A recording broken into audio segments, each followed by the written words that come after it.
By nature, throughout history, we remember stories.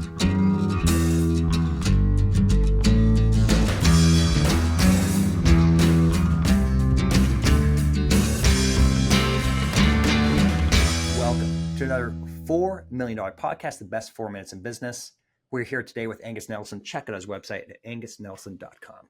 Today, our discussion is strategic business story. Why is this important to have in your company? We like to call these strategic stories. Like, this is your signature story, right? This is the thing that people fall in love with. By nature, throughout history, we remember stories. And oftentimes we tell people all of the benefits. We tell people about our product, elements, and we talk about, sales cycles. We talk about all these different parts about the company. But rarely do people buy the widget. They buy the why, they buy the cause, and they buy the solution that it brings for them. And all of that is tied in with stories. And the more you can tie people to stories, the more powerful your brand becomes. And we can dive into deeper on some of the elements of that next. Okay. All right. So let's go into that. Let's talk of what do we have to do there and why is it going to be important to our internal team and people looking in from the outside?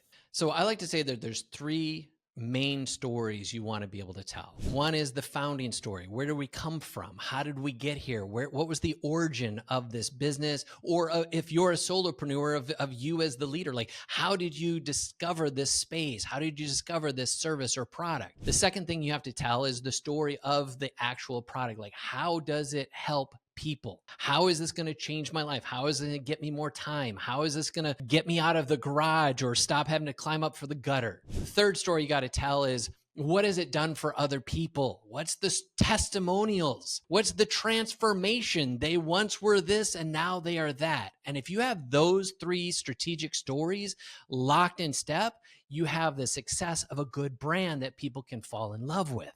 Okay. Of those three, which is the most important?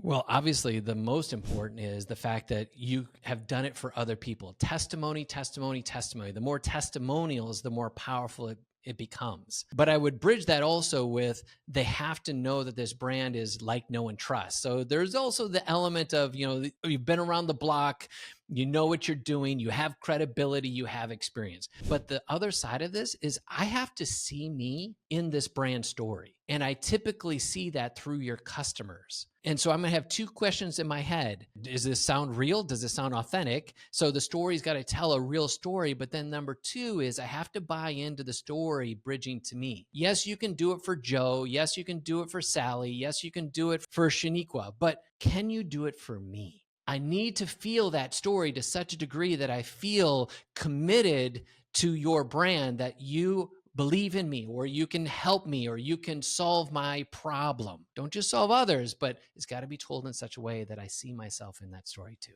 I think you nailed something there. And I'm just going to riff here for the last 30 seconds. I think it's brilliant of, first of all, you got to see the story, but is it for me? Will it solve my problem? It's incredible, right? Of like, we as business people can have so much success, but it still comes down to the end of the day, can you create that trust that they're willing to part with their time and money to buy your product and service? That's an emotional decision. That's not logic-based. 100%. Stories tied to the emotion. That's right. We have to get over that. When we get that, then we can create a winner. Angus, thank you so much for being part of $4 Million podcast. My pleasure, Carl. Thanks for having me.